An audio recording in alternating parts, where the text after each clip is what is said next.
Elvis Merzlikins has made it officially official. He wants out of Columbus. And speaking of trade updates, it doesn't seem like Jacob Markstrom is heading anywhere for the foreseeable future. And also, I want to talk about Dougie Hamilton and his true impact on the Devils roster. I think a lot of people should be grateful that New Jersey has him a part of the organization. So we have a lot to break down in today's episode, Locked On Devils, while the team has an off day. Buckle up, everybody. You're Locked On Devils, your daily podcast on the New Jersey Devils, part of the Locked On Podcast Network, your team every day. Hi, this is Bryce Salvador, and you're Locked On Devils with Trey Matthews. Elliotte scores! Oh, Stevens stepped up, nailed it. Brodor's got the puck. What a shot. The Devils win the Stanley Cup. Alrighty now, what is up, New Jersey? Welcome back to the Locked On Devils podcast here on the Locked On Network. I'm your host, college hockey play-by-play announcer, Devils writer for Pucks and Pitchforks, and also part-time credential media member, Trey Matthews. As promised in the previous episode, I have some updates regarding some trade targets that the Devils might have their eyes set on. So we're first going to talk about Jacob Markstrom and the possibility of the New Jersey Devils obtaining his services from the Calgary Flames. And then in the second segment, we're going to talk about Elvis Merzlikins because things are starting to heat up in Columbus. The stove is getting a little hotter, and Elvis has made it crystal clear he wants out. Like we talked about a few episodes ago, saying that Elvis hinted at the fact that he possibly wanted out of Columbus, but he recently said to the media to make it officially official that he requested a trade from Columbus, and he played in his previous outing with a sense of purpose. So we're going to talk about the possibility of maybe the Devils getting Elvis from their divisional rival. And then to round it all off, like I alluded to in the previous episode as well, we're going to talk about Dougie Hamilton and his absence from the Devils, because I'm a little sick and tired of the Dougie Hamilton slander, and I think he deserves a little bit better, because similar to what I said about Brendan Smith, you're entitled to think of what you want to think of from a personal standpoint, from an optic standpoint, but I want to provide some facts as to how Dougie was very useful for the Devils, despite not being good on the defensive side of things. So let's first talk about Jacob Markstrom and an update regarding his trade status. Now, James Nichols of New Jersey Hockey Now recently released an article, and he gave his readers an update talking about Jacob Markstrom and what the situation is looking like in Calgary. So in his article, James included a quote from Elliotte Friedman, and Friedman was quoted to say, "Number one, I don't believe they've gone to him with anything as in any possibility what could happen. Number two, he has a no-move clause. As Kelly Rudy always argues, no one with a no-move clause should even be asked if they could be traded. From what I understand, Calgary has a very high bar here in terms of they're not going to bother Markstrom with just anything. It would have to be something massive for them, or somewhere they absolutely believe Markstrom would want to go before they would even consider going to him.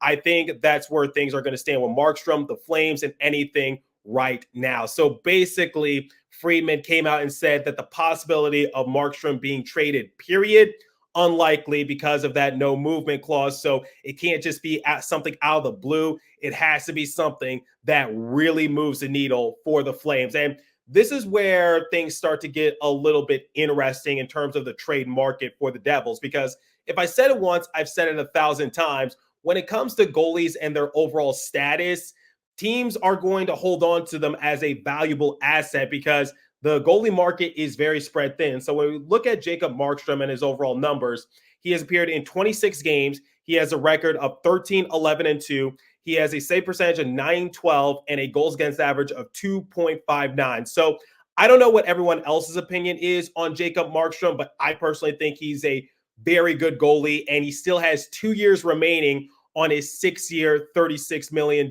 deal. So that definitely plays into the factor of the Flames, because it's not like that they have to get rid of Markstrom, especially if he hasn't gone out and said anything saying that he wants out of Calgary or he wants to be traded to this specific team. And when looking at who's behind him, so Dan Vladar and also Dustin Wolf, not really main go-to guys for any NHL roster, because Vladar, he has appeared in 13 games. He has a record of 6, 5, and 2. goals against average of 3.42 and a save percentage of 883. And then for Dustin Wolf, he has appeared in 5 games. He has a record of 1-2-1, a goals against average of 3.46, and a save percentage of 893. So once again, I think the Flames might be asking for a starting capable goalie in order to help out the organization if they really want to move away from Jacob Markstrom. And unfortunately for the Devils, the trade value for Vitek Vanacek, not relatively high. I don't think they're ready to part ways with Nico Daws this early because Daws has been a very bright spot for the Devils in terms of their murky goalie situation. And I don't think they're willing to move on from Akira Schmid and Isaac Poulter. I don't think the Devils are going to want to trade him either. I don't think the Flames would be interested in his services. So not many goalie options for the Devils to choose from in order to include in a trade package. Now, I'm just speculating, but I presume that the Flames would want a starter capable goalie, but that's just my 2-cent opinion. But let's look at the trade market period, because I see a lot of people's comments on the YouTube videos, and basically people are saying like the Devils should just ride with what they got. They shouldn't get too greedy. They shouldn't give up a roster player. So I want to share my thoughts on the matter. Here's where I stand when it comes to the Devils possibly making a big move. So for Jacob Markstrom, unfortunately, with everything that Elliotte Friedman said, it does speak truth. So I don't think Markstrom to the Devils is very likely. I'm not saying it won't happen, but I personally don't believe that's going to come into fruition, especially with the circumstances that Friedman had listed, because the ball is in the court of the Flames organization, especially with Markstrom still having a few years left on his contract, and that he is one of the only good goalies on the roster for a time being. So remember those reports that came out a few weeks ago, I believe on New Year's Eve, saying that teams were asking for the services of Michael McLeod, but the Devils weren't budging. If I had to put 2 and 2 together, I would say that the Flames are one of those teams asking the Devils for Michael McLeod, because Michael McLeod, he's a roster player. He's a very good player, if that, because he has improved his offensive game. He plays the 200 sheet of ice really well. He's really good in the faceoff department. He's an energizer for the Devils. So I think the Flames are one of those teams that are telling the Devils like, hey, you want Jacob Markstrom?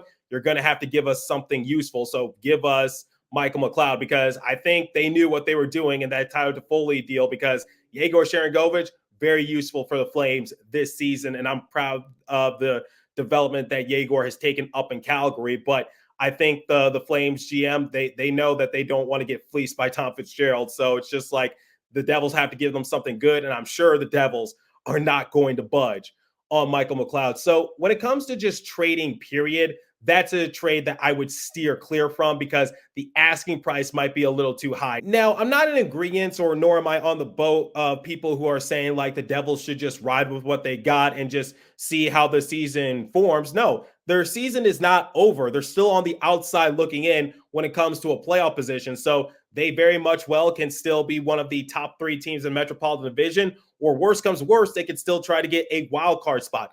Both those outcomes are still very possible for New Jersey. And this is why you try to make that sort of deal, so that way you could go over the hump. Because I think the biggest thing for the Devils is that they either need another defenseman added to their roster, or they need to get a goaltender. Now, preferably, I think goaltending will be a huge factor for the Devils, because we've seen the last couple of games what strong goaltending can do for a depleted Devils team. So if they're fully healthy and they have a good goalie, I think the Devils can definitely rack up a lot more wins. So I think the Devils should make a splashy deal, but it has to be for the right price. And that's the old saying that I'm sure a lot of people are accustomed to, because I don't want the Devils to break the bank for a particular player. So if we're looking at Jacob Markstrom, Devils absolutely should not consider Michael McLeod. They shouldn't include Seamus Casey, Lenny Haminaho. Devils have a lot of good prospects I'm sure a lot of people have their eyes set on. And when it comes to roster pieces, that number goes down just a little bit more, because it's like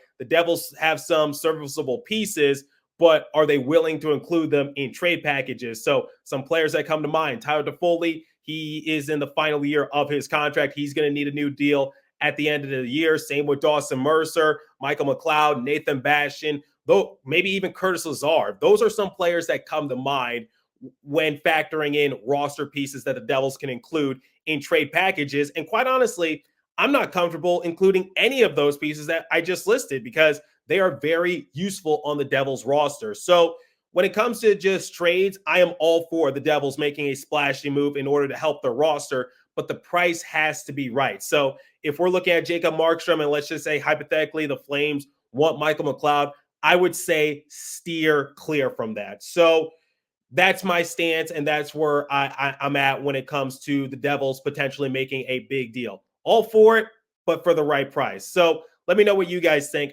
Should the Devils try to make a splashy move, or should they just stick to what they got? Here's your guys' thoughts, so leave a comment down below if you're watching on YouTube. So I think Jacob Markstrom, for the most part, is out of the picture. So let's move on to someone who might very well be in the picture for Devils, and that's in their division, Elvis Merzlikins, because like I said at the beginning of the episode, things are starting to heat up out in Columbus. So before we continue, let me tell you guys about the Game Time app. It's actually an app that I've used before. I actually enjoy it, and I'm going to use it to buy some basketball tickets soon. But here's something you should know about the Game Time app. Last minute tickets, flash deals, zone deals, easy to find and buy tickets for every kind of event in your area.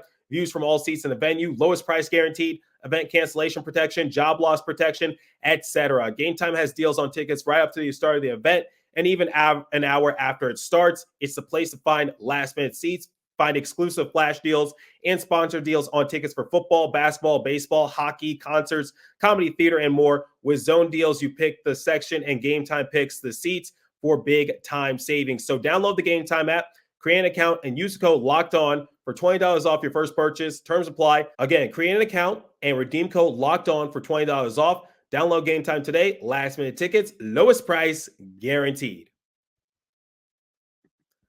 Okay, let's talk about Elvis Merzlikins because he has made it clear that he wants out of Columbus. Shortly after the Blue Jackets defeated the Canucks 4-3 in a shootout, Merzlikins took to the media and he was quoted to say, "I'm mad and I am pulling the monster out of me." Elvis also confirmed that he did, in fact, request a trade out of Columbus. Oh, man, things are getting a little spicy in the Blue Jackets organization, and maybe the Devils can swoop in for an opportunity. Now, here's some reassuring news. Frank Saravelli was recently on Daily Faceoff, and he said at one point during the episode that he thinks that Elvis could be a decent fit with the Devils, considering his age and also his cap hit. We'll talk about his contract momentarily, but based on his age, this is one thing why maybe Merzlikins might be a better fit compared to Markstrom, because Markstrom getting up there in age just a little bit, not the youngest, but not the oldest either. But Merzlikins, he's below 30, so he kind of fits in that timeline for New Jersey. Merzlikins is right now in year 2 of his 5-year, $27 million deal. So he has this season and 3 more seasons of contract. So this would be a commitment for the Devils. And I believe getting Merzlikins is a more realistic option for the Devils compared to someone like John Gibson or Jacob Markstrom, because I think Elvis might come at a cheap penny, but it all comes down to what is Columbus going to ask out of him, because compared to the Markstrom situation, Elvis has told the organization that he wants out of Columbus. So that definitely plays into the favor of New Jersey just a little bit more. Now, James Nichols posted this on the X app, and he said he's exactly 12.5 goals saved above expected better than Vitek Vanecek on a much more inferior team this season. In terms of 2023, 2024, I wouldn't say it's close. So we can have our opinions on Elvis Merzlikins, because I'm sure a lot of people might be a little fickety on him, because this season he has appeared in 24 games. He has a record of 8-8-6. He has a save percentage of .906, and he has a goals against average of 3.22. And it is improvement from last year, because last season he appeared in 30 games. He had a record of 7-18-2. And he had a save percentage of .876 and a goals against average of 4.23. But keep in mind, the Columbus Blue Jackets, not really the best team in the Metropolitan Division. So the question is, if he is traded to a different team, a much better team, because I don't care what your thoughts are on the Devils, but I think we can all agree that the Devils are a much better team compared to the Blue Jackets, with all due respect. So maybe his numbers could inflate a little bit more. It's a similar scenario that I said for John Gibson, because I said John Gibson, I feel as though he is one of the more underrated goalies in the entire league. But the problem is he plays for the Anaheim Ducks, a team and a franchise that hasn't really won anything the last few years. So it's a little hard for him to walk away with some decent numbers, because people might scoreboard watch and just say that Gibson is overrated or whatever the case might be. But I'm just like, look at the team he's playing on. So I think for Merzlikins, if he does play for a team like the Devils, I think his stats could inflate a little bit more. But the thing is like, I'm looking at what Vitek Vanecek's numbers were prior to him being dealt to New Jersey, because if you guys recall, Vanecek during the 2021-2022 season, when he was playing for the Washington Capitals, he appeared in 42 games. He had a record of 20, 12, and 6, and he had a goals against average of 2.67 and a 908 save percentage. But what might have scared the Capitals away was the fact that Vanecek didn't perform all that well during the playoffs. And I said, I don't think that's going to be a factor for the Devils, because nobody was really projecting for the Devils to be a playoff team at that point. But they surprised a lot of people, and Vitek Vanecek was at the forefront. But the thing about Elvis Merzlikins is that the trade scenario for him is more realistic for the Devils. But the problem is, I don't think he's the goalie that you necessarily rely on to possibly take you to the Stanley Cup, because I'm sure the Devils are looking for that, because the Devils want to take the next step in their development. I know that they're on the outside looking in when it comes to a possible playoff picture, but it does come down to better goaltending, and we saw that with Nico Daws. But the thing is like, let's just say that the tandem would be Merzlikins and also Daws. Is that really the goaltending tandem that's going to carry you to the promised land? I sure have my doubts, but I do think that Elvis is an upgrade over Vitek. But at this point, anything is an upgrade over Vanecek. So I would say keep my eye out for that one. The Devils do need something to help their season, and then maybe come the offseason, you have that serious discussion and just figure out, like, is Elvis the right goalie to take you to the promised land? But in terms of salvaging this season, like I said in segment one, I'm all for the Devils making a splashy move just to change things up a little bit, but it's definitely going to have to be for the right price. And I think Elvis Merzlikins will come at the right price for New Jersey. And similar to what Frank Saravelli said, given Elvis Merzlikins' age and what his cap hit is, I think it would be a ideal circumstance for Devils to get his services. But if we're looking at the Devils potentially becoming a Stanley Cup contender, I don't think Elvis Merzlikins or Akira Schmid or Nico Daws, for the time being, those are not exactly the goalies that are going to lead you to a championship. But at this point for the Devils, it's get back to the playoffs and then work your way from there, because this season has been a bit of a downgrade compared to last year. So at this point, it's just try to get back into the playoffs and then work your way from there. But I'm talking about like 3 or 4 years from now, I don't think Elvis is that guy for the Devils. But for this season, I would say, okay, yeah, go for it. Do anything to basically salvage your season, because goaltending is the name of the game. And I don't want to put too much pressure on Nico Daws, especially since that he had off-season hip surgery. And I don't want him to be in an uncomfortable position at the NHL level. So we're going to talk about Dougie Hamilton to round things off, and basically I'm going to give him his roses momentarily. But before we continue, let me tell you guys about the Sleeper app. So it's almost halfway point in the season, and Devils fans, we know the highs and lows with this team. Regardless of where we're at in the current standings, I want to remind you that you can win big daily fantasy hockey on Sleeper, the official daily fantasy app of the Locked On NHL Network. Sleeper is our number one choice for daily fantasy sports, and especially daily fantasy hockey, because with Sleeper, you can win 100 times your cash in daily fantasy hockey contests. You can also participate in fantasy football, basketball, baseball, college football, all on Sleeper. Go Blue, by the way. So to win a 100 times bet on Sleeper, you need to correctly predict the outcome of 8-player stats. You heard me, Devils fans. You can win 100 times your money playing daily fantasy hockey with Sleeper. So start paying attention and nail your picks so you can start winning big. So all you have to do is pick whether studs like Jack Hughes, Nico Heischer, Alexander Holtz, or Nico Dawes will record more or less than their sleeper projections for things like goals, assists, saves, plus minus, and more in any given time. So use the promo code LOCKEDONNHL and you'll get a $100 match on your first deposit. Terms and conditions apply. That's code LOCKEDONNHL. See Sleeper's terms of use for details and locational availability.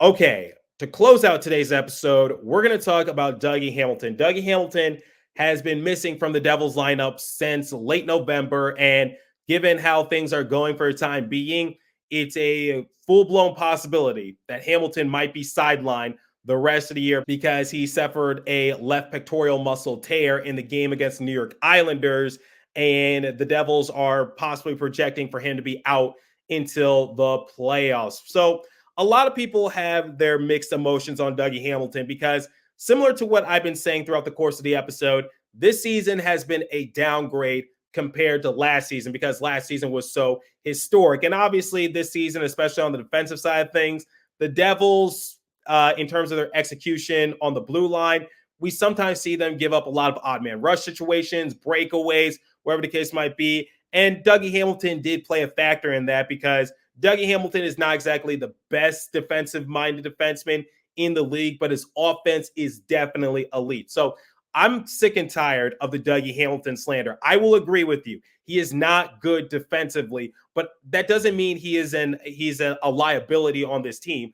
I think the Devils discourse, whether you're a fan, a credentialed media member, season ticket holder, casual fan, whatever the case might be, I think everyone should be grateful that Dougie Hamilton is on this Devils roster for the foreseeable future. Yes, he's been dealing with injury, and sometimes it's hard to really notice his impact because first year he dealt with injury. Second year, he was really good. This year, we might have only seen him participate in 20 games, and that's going to be it. But nonetheless, Dougie Hamilton is very vital on this roster for one of a few reasons. So reason number one, are people forgetting that while we're on the subject of historic seasons by the Devils, Dougie Hamilton himself also had a historic season because he tied Barry Beck's franchise record for most goals by a defenseman in a single season. So Barry Beck, he played for the Colorado Rockies. Obviously, the Rockies transitioned to the New Jersey Devils, and Dougie Hamilton tied his record last season with 22 goals. So Dougie Hamilton was historic himself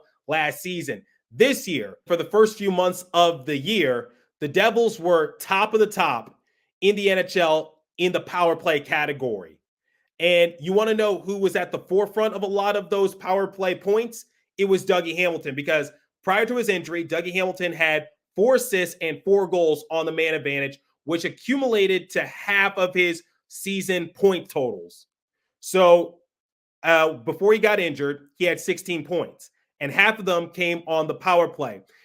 Should it be a surprise to anyone that when Dougie Hamilton went down with an injury, the Devils became a little more inconsistent with their power play execution? And there's a reason for that, and we'll talk about that momentarily. But the third thing I want to highlight is his offensive capabilities. Because Dougie Hamilton, I would say, has one of the best slap shots in the entire league.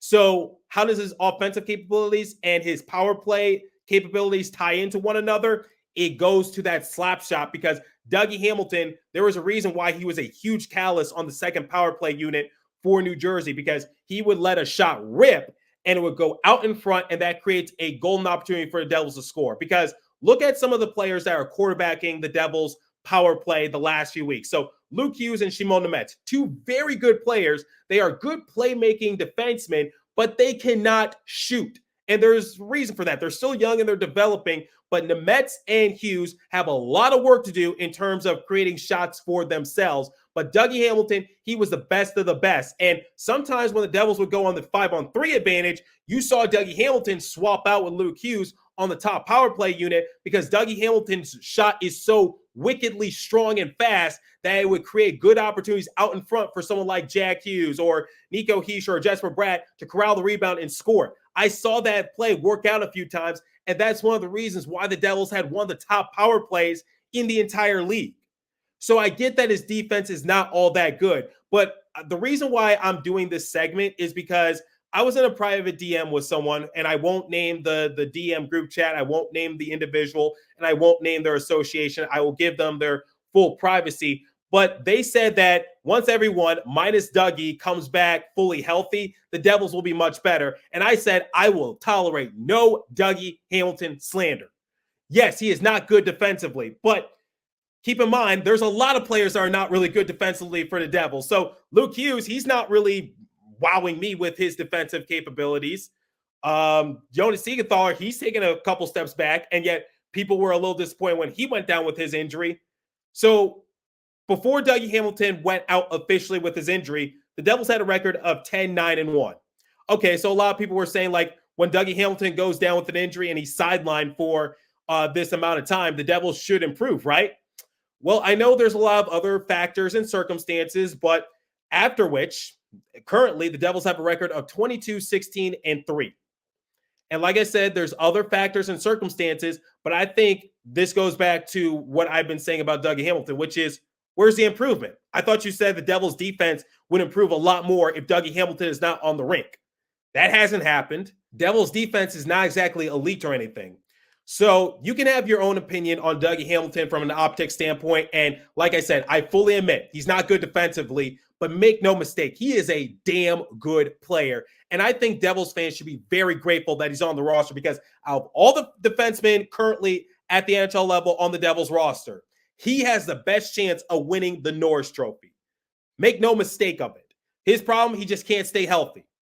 So that's why I wanted to do this segment, because I've been holding it in for a long period of time. I apologize if this comes off as ranting or however you want to feel, but I think Dougie Hamilton is still a very good player on the roster, and Devils fans should be grateful that we have Dougie Hamilton and his services. So just my 2-cent opinion. So think about the offensive capabilities. Think about the lack of offense the Devils have had at some points during the game after his injury. Think about the power play. Numbers have gone down a little bit for the Devils while on the man advantage. And think of last season, historic season for Dougie Hamilton. So that's how I'm going to close out today's episode. Let me know what you guys think. What do you think about Jacob Markstrom and the trade update regarding his situation? Elvis Merzlikins and his comments saying that he wants out of Columbus. And also, give me hell, however you want to phrase it, whatever the case might be. I just ask that you be respectful. Do you like Dougie Hamilton or not? I'm curious to hear your guys' thoughts, so leave a comment down below. If you're watching on YouTube, if you're listening on a podcast streaming service, hit me up on my personal X page app at TreyMatt4 or the show's X page app at Locked On Devils. As for today's episode, that's what time I have for you, so continue to stay safe. Have a wonderful day, New Jersey. Go Devils. I'll catch you guys in the next episode. Thanks for listening once again.